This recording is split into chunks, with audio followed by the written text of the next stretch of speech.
Today is Friday. It is November the 19th, 2021. My joy to come with today's devotional commentary taken from Proverbs chapter 18 and Proverbs 19. The title of this devotional is, What's for Dinner? Let's hope it's not crow. Let me explain that to you. Proverbs 18 and verse 20 and 21 will be the two Proverbs that we'll focus on from Proverbs chapter 18. You know, the Bible says that the tongue is a little member in our mouth, and it is an instrument that few men or women can harness and control. James observed in his epistle that the tongue is a fire, a world of iniquity. James chapter 3 verse 6. David described the tongue like a razor sharp, a serpent, a sharp sword. Well, such is the power and the influence of the tongue. Its utterances have the power of life and death, blessing and cursing.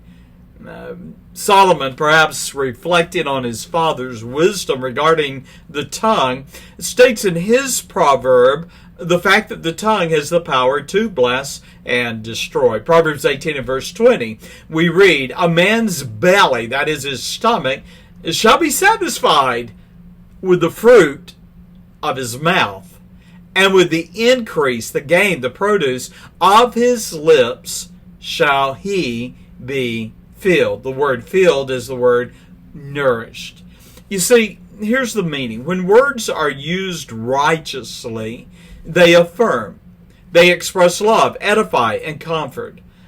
Those same words and acts of kindness have the mutual benefit of resonating in the heart of the one who expresses them. Proverbs 18 and verse 20. What a delight to know comforting, reassuring words will inevitably nourish and satisfy the soul of the one who expresses them.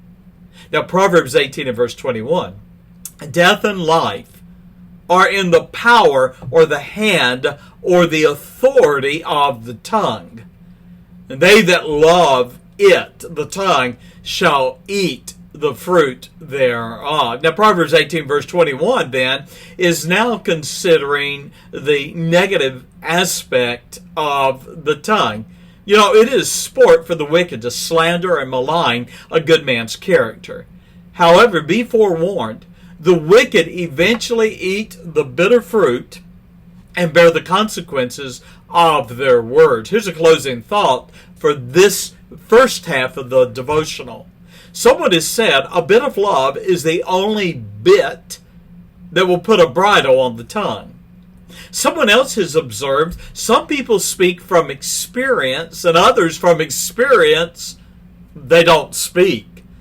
You know, wise men would choose the latter. It is better not to speak at all than to speak and speak that which is untrue, that which is harmful, and that which is a lie. We read in Matthew chapter 12 and verse 36 to 37, I say unto you that every idle word, every useless, every unfruitful word that men shall speak, they shall give account thereof in the day of judgment.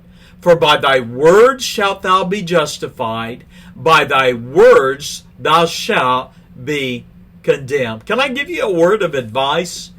When it comes to your tongue, it's better to zip it, throw away the key, than it is to say something that God is going to condemn you for by way of judgment in eternity. Your tongue has the power to bless, to heal, to encourage, but too often we use our tongue to destroy and to condemn.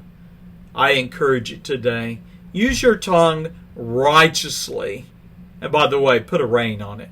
God bless. This is the first half of 2 video devotionals. Bye-bye.